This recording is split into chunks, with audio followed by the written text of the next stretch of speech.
Hello, superheroes of the project management world. Welcome to our much anticipated webinar on project management basics. Whether you're tuning in from the highest skyscraper or the quietest corner of your home base, get ready to power up your project management skills. Today isn't just about timelines and task lists. We're here to harness the extraordinary powers hidden within project management, because juggling deadlines, expectation, and resources really require nothing short of superpowers.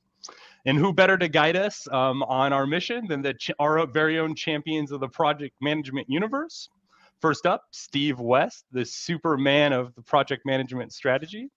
Steve is the CEO of Project Insight, where he transforms project management challenges into legendary triumphs faster than upcoming deadlines. Gee, wow. Thank you. I think it's very true, Steve. I work with you every day. Alongside Steve, we have honestly another Wonder Woman of work management, the maestro of Milestone, Diane Buckley-Altwies. Diane is a seasoned PMP, an author. She directs core performance concepts, cuts through projects' complexities, to deflect any crisis, really. We're very fortunate to have you both. Good morning. A couple of housekeeping items. Everyone will be on mute. If you have any questions, please feel free to use the chat. This is valid for 1 hour of PDU. All attendees must attend the full session in order to qualify, and you'll receive that PDU certificate by the end of the week. This webinar will be here for future recording. Without further ado, let's dive in. Take it away, Steve and Diane. All right. Well, Happy New Year to everybody that's on the call here. This is our first session of the year, although we're in February, but we're looking forward to doing 11 more of these during the course of this year. So we look forward to having you at all of them if you can. So today what we want to do is talk about project management basics. And most time when people think basics, they're thinking of like the typical components of project management. But what I want to do today, and what Steve and I are going to talk about, is really the strategic side of it. So we're going to talk about what the definition is. We're going to talk about some core concepts. We're going to really try to articulate those benefits of project management, because we want you that are on the call to be advocates and to be champions for building project management skills within your organization. And, recognize that it's not just for technology projects. A lot of you are agile or, doing waterfall. And yes, everything started from a tech standpoint, but project management is applicable throughout the organization. And then talk about some of the things to get you started. So let's just start with the definition. So project management, it is the application of knowledge, skills, tools, and techniques to project activities to meet requirements. And if you notice, it says knowledge and skills, not just tools. So it's not about just having a product that you can work on. You have to apply your brain power, your superpowers to make projects successful. Project management, we guide the work to deliver intended outcomes. And then we're going to talk about, where do we get those outcomes from? How do we ensure that we are delivering to the correct outcomes, and what are correct outcomes? And then, understanding that they can be achieved in many different ways. And, as a project manager, as a program manager, as a portfolio manager, you are really trying to strategize how to successfully deliver. And that's kind of the thing that we're going to talk about today, because it's not just tactical. It's not just about the charter. It's not just about the schedule. It's not just about doing your meeting minutes, agendas, and things like that. Those are very important. And we went through a whole program last year of those keys to success. But it is much more. And it's a mindset. It's a mindset of how you approach the project that you've been assigned to work on. So one thing I just want to kind of bring up, and for those of you that are interested in getting certified, you should have a copy of the Project Management Body of Knowledge. And in that body of knowledge, it does talk about a very strategic position that project managers have. So strategy comes from our leadership within our organization. And within that organization, they're going to identify made major initiatives or portfolios that they want to improve? Do they want to, increase their product mix? Do they want to expand their market share? Do they want to get new market share? So those are kind of the portfolios, the major driving points of an organization. And then that translates into the actual programs or projects that you're going to be delivering for the organization. So you should never be working on a project or a program within your organization that doesn't tie back to the strategy the leadership has on how to grow the business.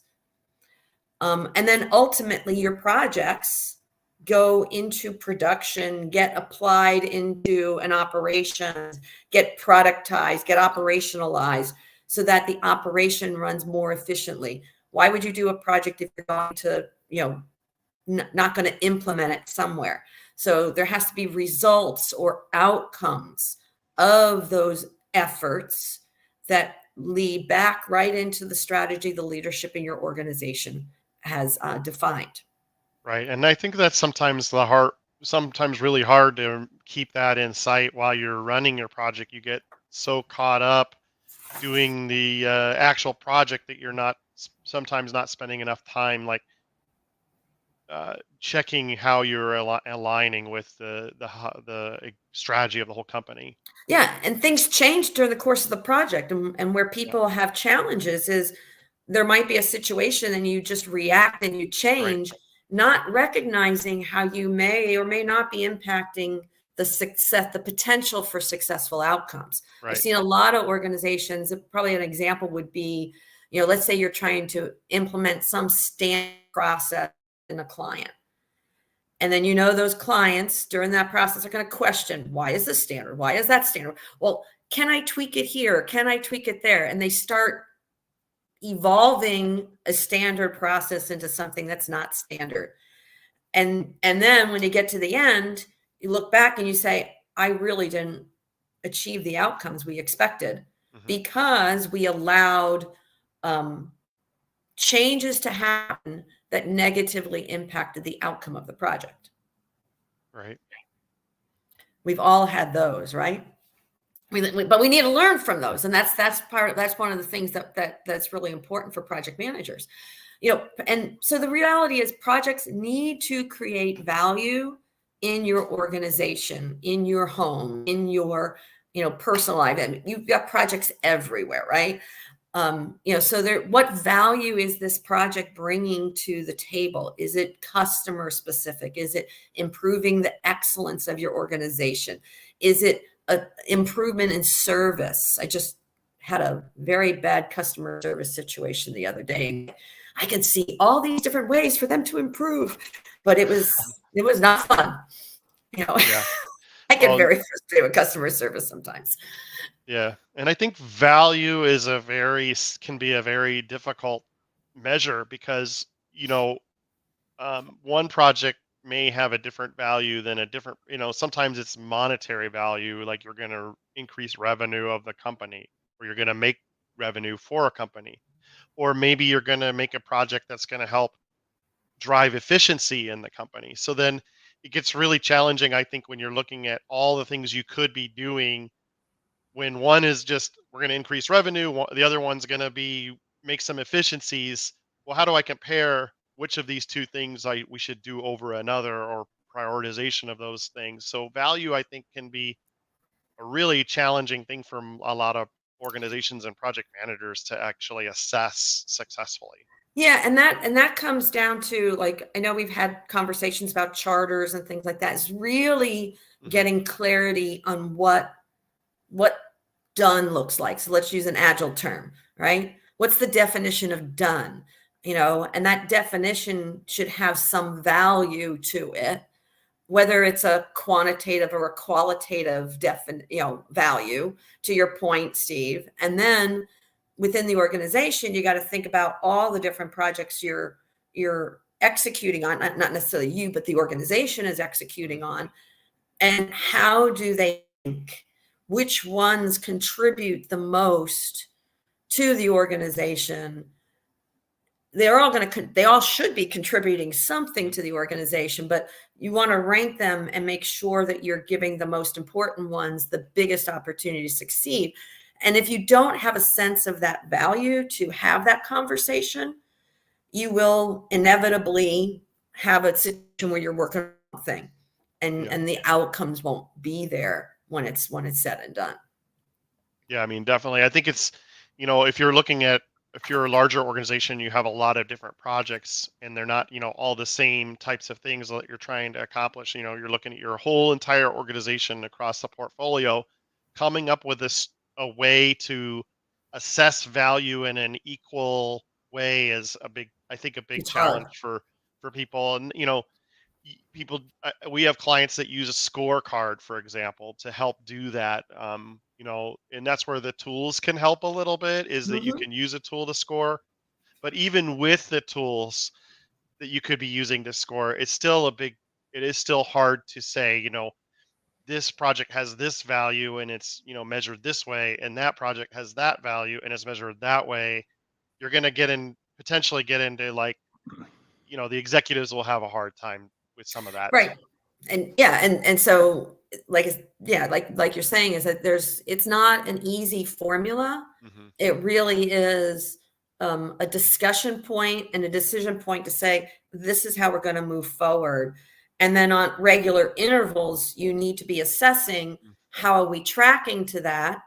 And then you adapt. Right. Nobody says that the plan can't change. It's just you have to be prepared to have those conversations. And that's where I see a lot of organizations, I don't want to say fail, but they fail to recognize that project managers can bring that to the table, Mhm. right? So Yeah. if you can tie the executive leadership strategy, to the folks that know how to execute on that strategy and have that conversation together, you'll be a long way down the path Mhm. for success. Well, and I think as a project manager, if you and you're, you individually or you as your project management team, if you're able to come up with a fair and systematic way to do that and to communicate that, that's, I think, a definitely a skill to bring to the table. Right, right. Well, so now, from very high level strategic, and then there's also in the PMBOK guide, the current 7th edition of the PMBOK guide, there's 12 principles that we, as a project manager, you need to understand. And again, it's not the tactical side of it. So if you think about it, the project manager, is responsible for the collaboration of teams. You have to have that knowledge on how to bring people together, and different cultures, different locations, managing those teams. And that is a skill that's needed, and you need to recognize that that's part of your role. We had the whole conversation of value, and so the project manager needs to make sure the team is focused on those outcomes, is focused on delivering value to the organization, and not just saying, I'm going to follow this step, this step, this step, this step, and expect everything to be perfect at the end, right? It's important that you have all the rowers have visibility into the direction that you're rowing, and you're not just rowing, right? So that everybody keeps in the same spot. Absolutely. Yeah. Well, I mean, those are some soft leadership skills that are, take time to develop. Yeah, absolutely. And complexity, the concept, and you brought it up, Steve, it's not easy, and there's so many moving parts in most projects that there's a complexity that the project manager always has to kind of keep their ear to the ground, or their eyes looking out as to what's going on, and adapt and adjust based on that situation. And that's not a tangible thing per se to learn.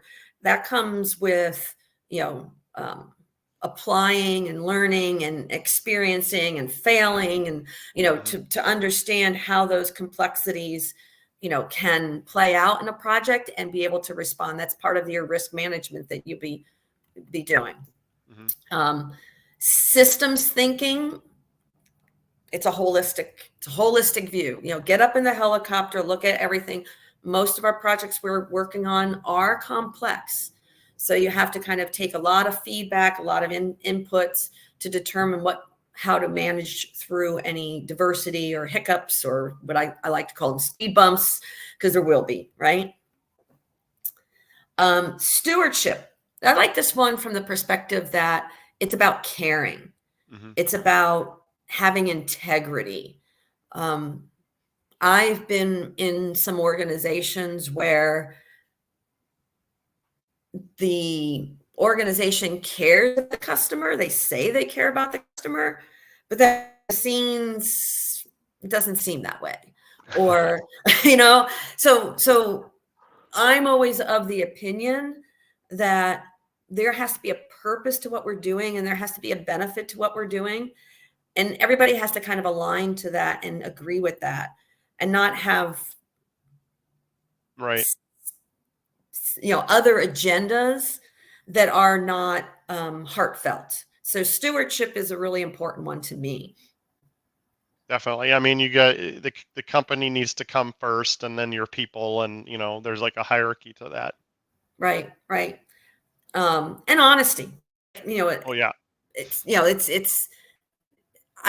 like I said, I've seen people hide things, and what ultimately happens, it ends up being very obvious that they're hiding things, or they're saying something and they really don't mean it. Mm-hmm. So it's that humility, honesty, that helps build trust. And if you can build trust within your own organization and trust with your customers, then that will go a long way to being a very successful project manager.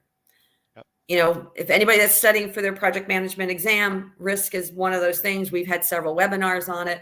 Mm-hmm. You got to constantly be assessing the risks that are going on and determining whether it's a risk that you need to respond to. Within Project Insight, we capture, those risks, and we expect project managers to be constantly monitoring those risks, because they will change.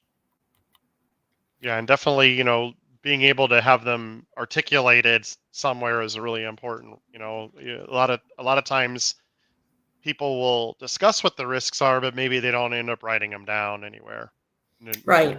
And then, if the other problem is that, that discussion sometimes is just at the beginning of the project and then not throughout the project. And we've talked about that before, where you have to constantly reassess your risks. Mm-hmm. I always like to use the it's an anecdote, but when the Mars rover landed on Mars the first time, and it was on that big bubble, and the bubble collapsed, and the rover, they were ready to send the rover on its little mission across Mars.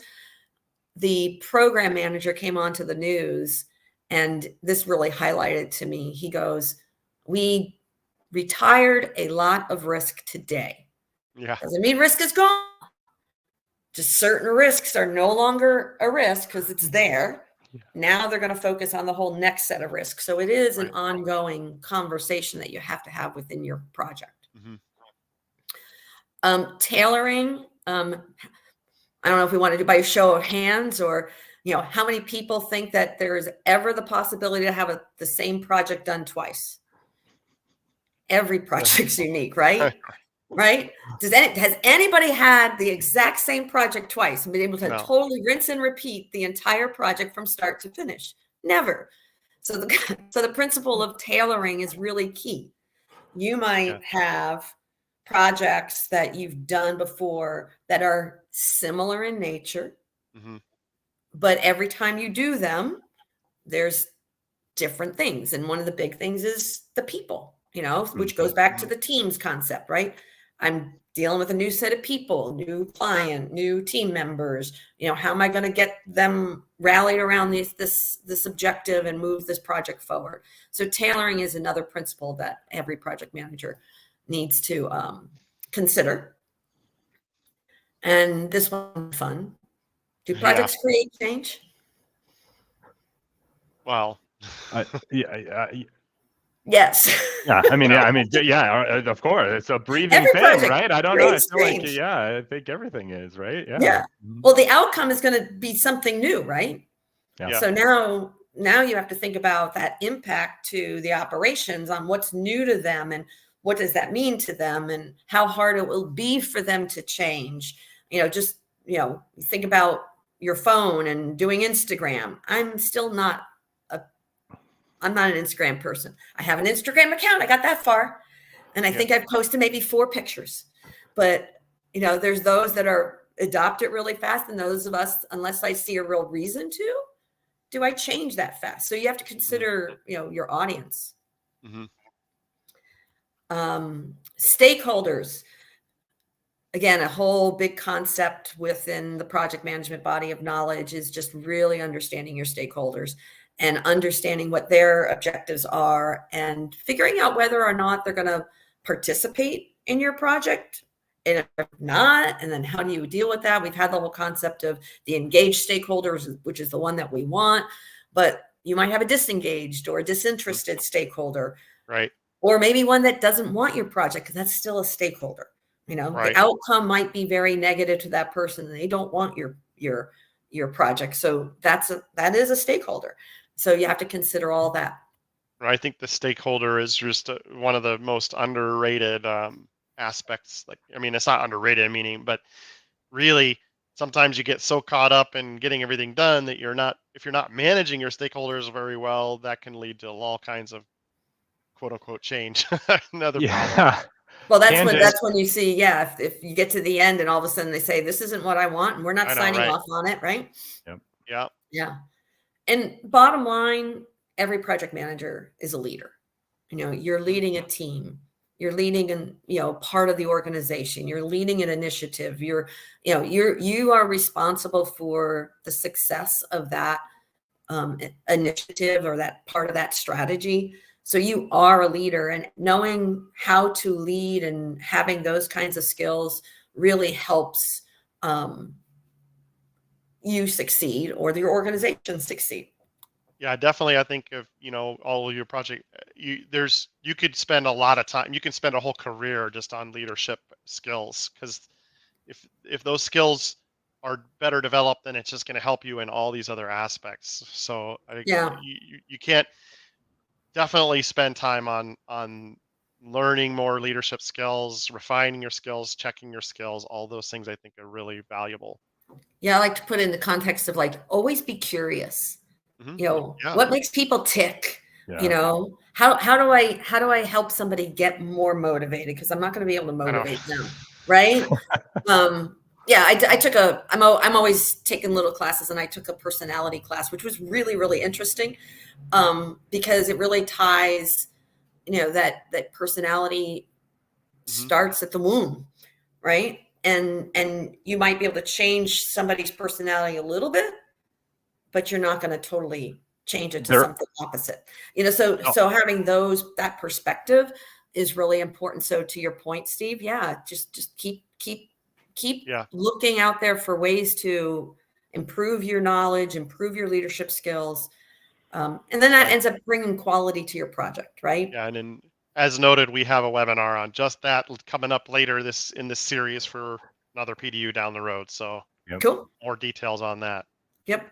And quality, without a lot of this other stuff, you're not going to deliver on quality, because quality is about staying focused on the objectives and delivering to the expectations that are for that project. And then last but not least, adaptability and resiliency. Yeah. As a project manager, you're going to need a lot of that. It's exhausting at times. It's rewarding many times, but it's kind of self-rewarding, because we've always said it's like when the project team wins, they do well, the project manager gives credit to the team, as they should. But when something goes wrong, the project manager has to raise their hand and say, I own this, and I'm gonna, help fix it. And that's where, you have to be adaptable, you have to be resilient, because that will happen. It may be small, but it could also be big. And just recognize that having these kinds of skills will make you a very successful project manager. And so all of these 12 components, all these principles, they're bodies of knowledge unto themselves. So it's a lot to learn. It's a lot to learn. It's a lot to experience. And I think the lesson learned there is don't be afraid of your gray hairs, because Well, we call these, this is what we've been talking about. Like we call these all the superpowers. Hmm. These are your superpowers as a project manager. This is what's going to help you be successful, which will help your organization be successful, your clients, your team. Really spending time on all of these aspects of the job. And quite honestly, a project manager's job is probably one of the more difficult because you have to have so much breadth Mhm. to be able to get your arms around all these different skills and do them on a day-to-day basis. So you guys should be proud of the job that you're doing. Without project managers, a lot of things wouldn't happen.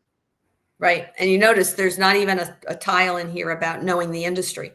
That's another Yeah. whole area of Yeah, knowledge. knowledge. Yeah, Right? serious. Right? Yeah. hmm Yeah, knowledge. You got to have lots and lots of knowledge to be successful. But that's what makes it exciting. And you never have the same day twice. That's I always true. tell people, I said, my personality is if I had to do the same thing every single day, I would be so bored. Yeah. And we're going to ask the audience to chat in the chat, which superpower is your number one or couple That's a good top one. three? Mm-hmm. Definitely have if anyone Yeah, wants so to throw it in there and go for it. let us know what your superpowers is. We'll ask Matt to give us a assessment at the end here. Well, I mean, and what's your best skill, you think? I was just gonna say, I was gonna Yeah. drill the two of you while we're gonna ask the audience. What do you guys think? Mine? Yeah. Well, it's probably the adaptability and resiliency or systems thinking, because I do like to get up in the helicopter and really kind of make sure Yeah. we're tracking. I think for me, I'm a Mhm. systems or process guy, probably number one skill. Just kind of comes naturally. The other skills, I mean, just because you're really great at one doesn't mean that you don't have other skills. But I would say for me, being able to kind of systems thinking or process thinking, and that's why I'm in software. So there you go. There you go. So let's think about systems thinking, right? So I'm going to put, if you haven't thought about this yet, I want to put a bug in our audience's ear here is everybody knows what a financial portfolio is, Mhm. right? I've got a set of investments and I have a dollar amount to invest. I'm going to break that dollar amount into several different investments. Some my expectation would be a high return. Some might be a low return with dividends, but I'm putting them all together Mhm. to kind of achieve an overall goal. And that's a portfolio, right? Mhm. Yeah. When you put a portfolio together, and when you do a successful portfolio, you're managing your risks, you're diversifying, you're systematically looking at all of these pieces. Not an exact science, like you were saying earlier. It's, there's value in each of them, but they're not necessarily all equal. But if you have a good portfolio, you have some, immunity or some protection against volatile markets, right? Right. So think of a portfolio of projects for your organization the exact same way. There are going to be big projects that are going on that might be for a big client, but you're not going to see the revenue to it until you have the 1.5 year implementation, but it's big, right? And Mhm. that's going to show up in your bottom line 1.5 years from now. You may also have some smaller projects that are with quicker wins, right?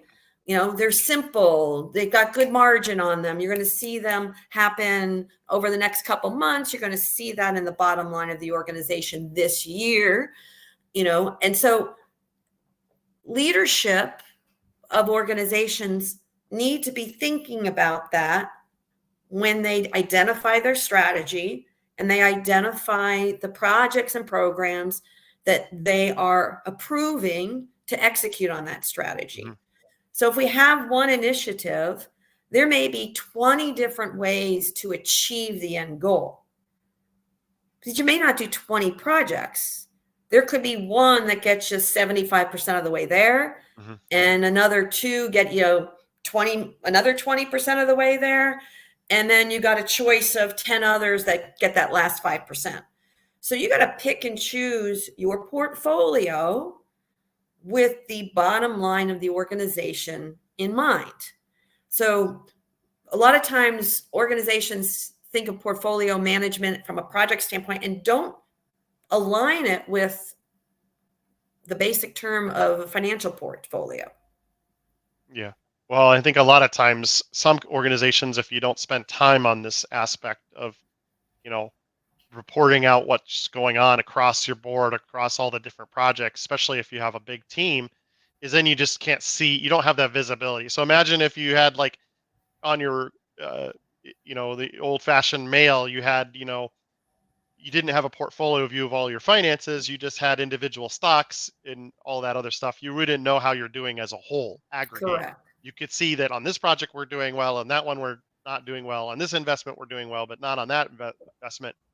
This is where the tools kind of come in. Something like Project Insight can help you with that, because you can get some visibility of what is going on everything all at once. You want to show us something there, Steve?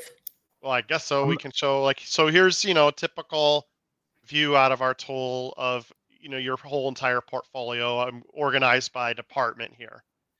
And, this view has the health of the project, what it's for, how far it's done, how long it is, what the value is, any last comments. So this is just one way to look at a portfolio.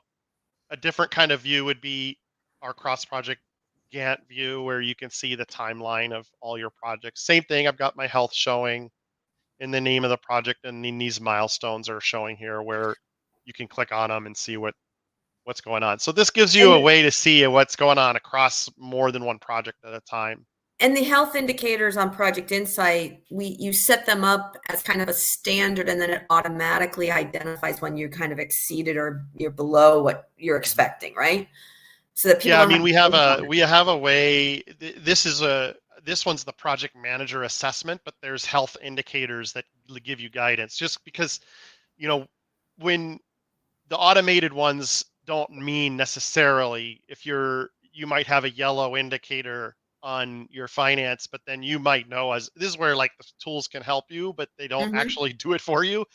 We tell you, hey, you're behind schedule on the finance. Well, I'm only behind schedule on the finance because we didn't receive this or that or the other thing. So I'm actually green, even though the indicator might be saying you're yellow. So we have both the indicator, the overall one where the PM gets to assess it, but then the indicators give you a guideline on. And that's where that knowledge comes in, right? Yeah, so right. Yeah. So it isn't. So it isn't just about the tactics and being able to make a formula. You got to apply some educational knowledge, some anecdotal or just qualitative decisions around that. Well, and when we work with our clients who use our tool, we basically we're trying to make it you have the time to be able to do the project management. The tool isn't. We talk about automating the project manager's job, and that's one of our visions here, but we don't actually have like a robot doing the work. There's no wand. Right. So as we get more automated, more AI out there, those 12 principles come into play even greater. More. I mean, what the tool does is saves you the time. Yep. Because these couple views I'm showing you, if everyone's filling everything into the tool, the tool produces the view all in real time for you. Now you have time to actually look at. You're not spending your whole time putting it into a bunch of spreadsheets, and then you got to do the assessment after you've done all the work by hand. If we save you hours of time of spreadsheets, now you actually have the time to do the 12 principles. Yeah, that's great. And that's the whole point. That's great. It really is. You go out from the rowboat, right? You go out from rowing in your project, and now you're spectating, and here you are on your cross-project game, actually looking at all of your rowboats going in the right direction at once, right? And one more view before we move on. So the same thing here. I showed showing you the cross-project Gantt chart. Well, now this is how those projects affect these resources capacity. That's all automated too. So you can look at, I got my projects loaded, I got my portfolio. Well, now are my people able to even do these work? Well, these are the projects they're on. So the goal of the tool, like I said before, is that we can, just by working the tool it gives you the visibility you need to be able to make those assessments and to do all of the other things you have to do as a project manager. Yeah, that's great. That's great. We can Cool. go ahead and carry on. Sorry, We I didn't can mean carry to on. hijack your meeting. Slide. All right. Okay, you want to let me? Am I sharing? Now I am. Yes. Okay, perfect. Okay. Yeah. So we talked about the strategic components. We talked about the knowledge, the vast amount of topics and knowledge you need to really succeed. And it's exhausting, but you have to love learning. You really do have to love learning. And the other component is, a lot of times organizations just put project managers on the technical side, but there's a lot of activity, a lot of projects that happen within an organization that may not be so technical. There could be some process improvement. There could be product development that might be service related, not technically related. You can use all these same concepts for a lot of different types of projects. And you can utilize different methods, whether it's waterfall or agile, all of these.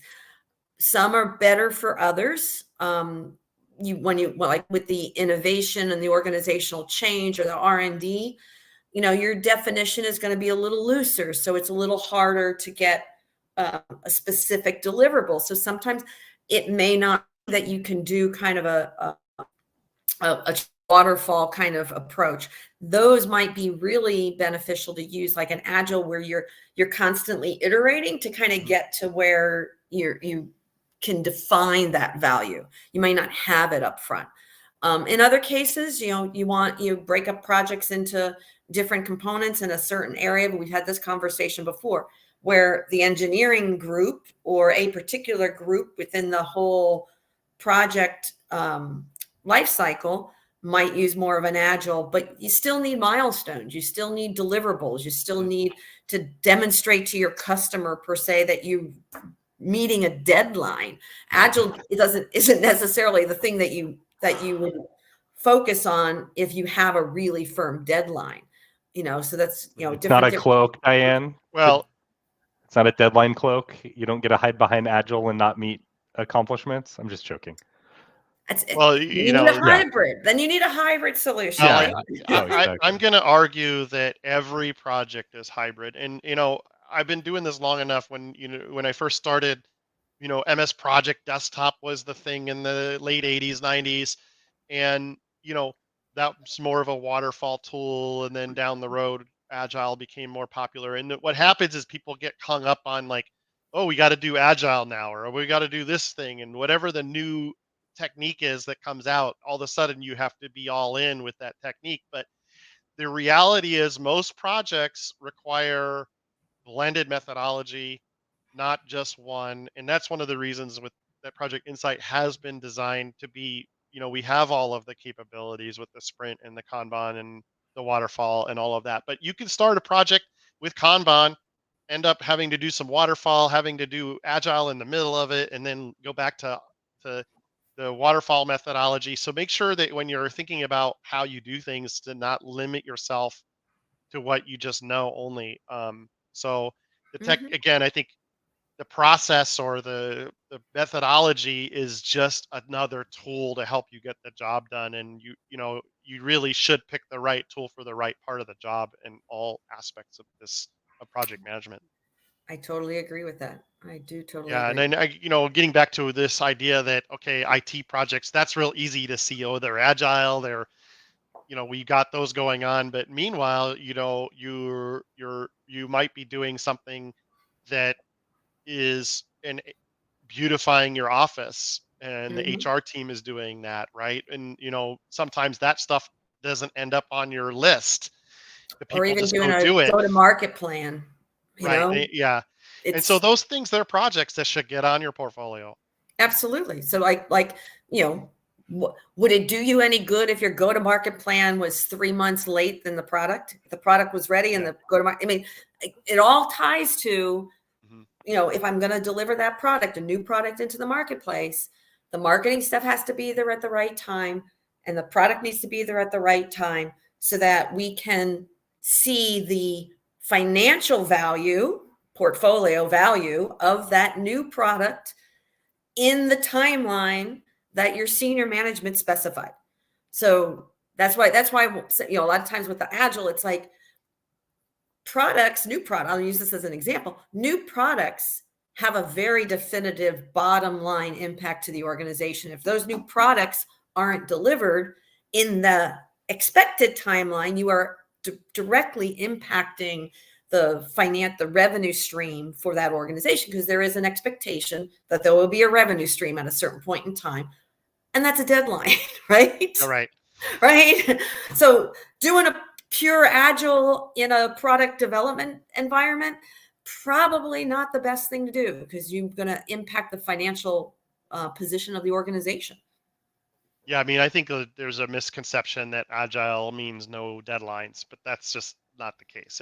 It's a process to iterate through it's a way of breaking down what traditionally might have been a waterfall project into smaller chunks. But at the end of the day, I don't know any executives out there that don't want something done by a certain date. Usually it's an unrealistic date, but a lot of times it can be unrealistic, and that's up to you as a project manager to gracefully help guide the leadership. Because I think, in my mind, like what you said earlier with integrity, or I guess it was stewardship, that you don't want to bury that you're going to miss the deadline and then surprise, or lower the quality to hit the date.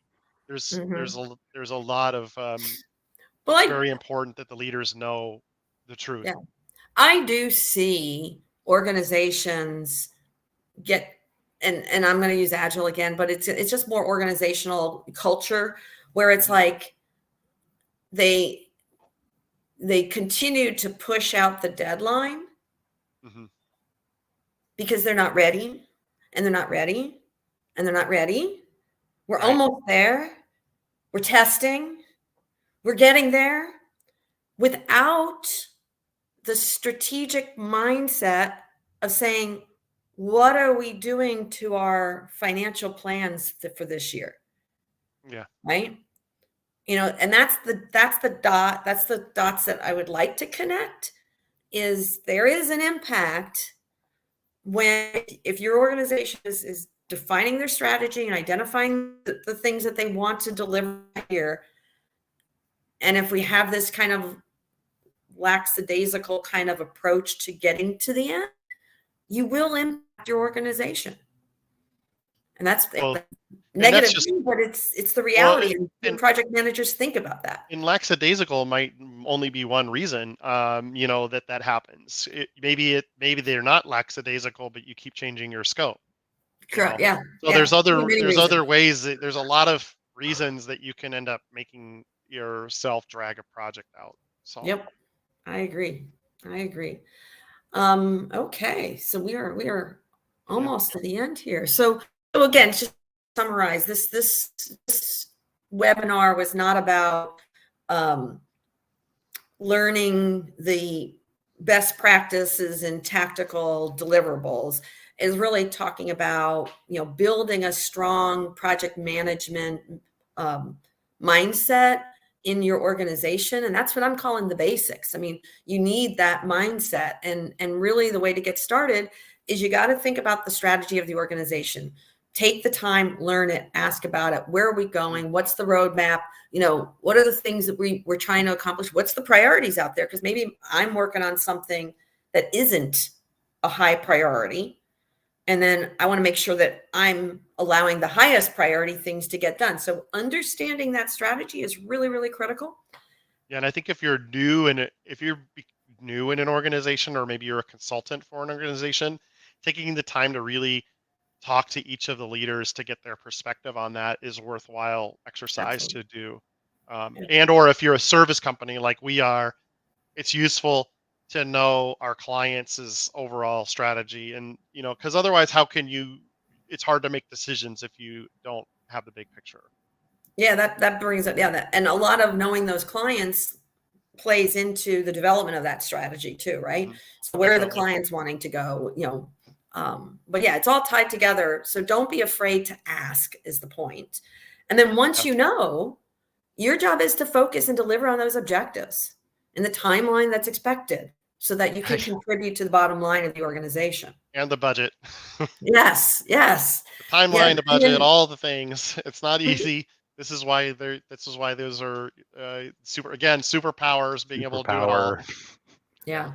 And then finally, you have to measure and you have to monitor. So if you don't come back and say, how we're doing, the red, yellow, and green, how are we doing? Where did we hiccup?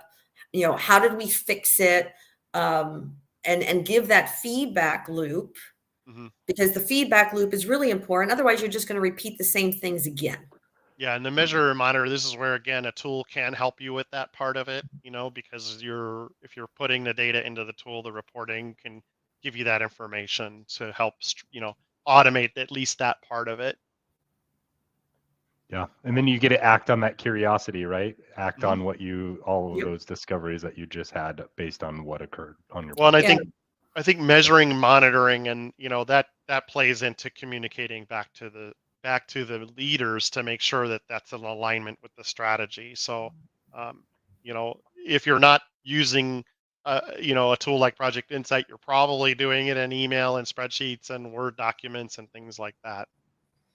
Absolutely. And again, it helps to your point, Steve. The tool makes it easier to assimilate and gather the Right. data and be able to analyze. Then your job is to analyze that data and be able to Right. articulate, the successes, the failures, the lessons learned, all that kind of stuff. Mhm. You're not having to spend all your time doing administrative work, and that a lot of people still think that's the job of the project manager, to set up the meetings, to do the minutes, to capture the data, but it's not. It really is not. It's just a small part of what you need to be doing. Mhm. Definitely. I Agreed. mean, those are just kind of like the bait. It isn't the basics, but the basics are doing all of the things together, and hopefully doing it in an efficient way. Yep. So again, in summarizing, every project you need to tie it to the strategy. That's super, super, super important, because why would you be working on something that isn't? Every project needs to deliver value. Take the time to really understand what that value is. How is value calculated? How does it compare to other projects that are going on? Use all those principles, learn all those principles, get proficient at all of them. Mhm. I know you probably aren't at all of them today, but you got to keep working on it. It's like I said, you got to be a good project manager is constantly learning how to work with different people, different types of people, different types of organizations. Some are really Right. hard to work with, and some are really easy. And then demonstrate at the end what you delivered, and quantify it, because Mhm. you could sit here and say your project, you want to at the very minimum meet your outcomes, right? Meet the expected outcome. And the PMBOK guide says the objective is to deliver to the expectations of the project, Mhm. not to exceed, not to deliver less. However, when you look at it from a portfolio standpoint, if what you do exceeds the expectations of the outcomes, that's awesome. Because maybe what you did, you thought you were going to get a 10% increase in efficiency, but you ended up with the same project, actually got a 25% increase in efficiency. That's huge. You stay with your budget, you deliver the outcomes, but you don't start this thing exactly what you're going to get at the end, and you measure it and you exceed the expectations. That's awesome. That's another, measuring it and coming back and saying, how you deliver to those outcomes, expected outcomes, is really important. And it highlights the value of what you're doing every day. Right. Well, and then those are the things you're going to be using to communicate back to the leadership when the project's over. You know, if you're summarizing the demonstration and summarizing that information, then that's really valuable to them. Plus, every time you do that, you can stick it in your little portfolio of the things you've accomplished for your career building skills. So, you know, not only is it good to use that information to your leaders, but keeping it for yourself to say, oh, you know, I did that. You know, like there are people that help put people on the moon. You know, they can say, well, I did this, this, and this. Those are career. Some of these things can be really big career building Agreed. Things to log and save for yourself. So hopefully that gets everybody motivated on their next project. On their next project. I got a lot of projects to keep working on. We got to get some stuff done. Yeah. So do we have any questions from the audience there, Matt? No, we've got quite a few superpowers. No questions as of yet. If there are any, please do feel free to use the chat there. Thank you to everybody who has shared, you know, or who did share their superpowers a little bit earlier. We really appreciate that. Awesome. Any commonality on superpowers? I think let's see here. I was looking at it. Adaptability seemed to be one of the big ones at the beginning. I think that's key with that, which I think is extremely important. We all know everything's going to change. You know, you can go to In-N-Out Burger and it'll be a different experience every time, even if your order's the same, right? So you show the adapt to what's going. So, Diane, you need to move on more screen. There we go. There's your PDU information. We appreciate you coming along.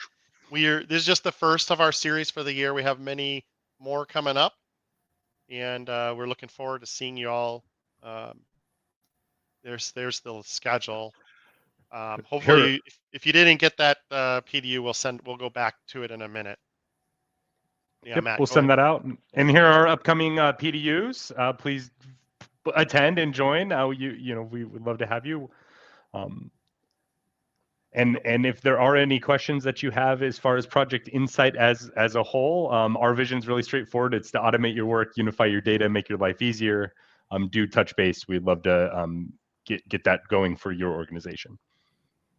Thank you all so much. Yep, yeah, and here's the QR code up there for a little bit so people can grab that real quick. But thank you everybody for joining, and we'll see you in another month.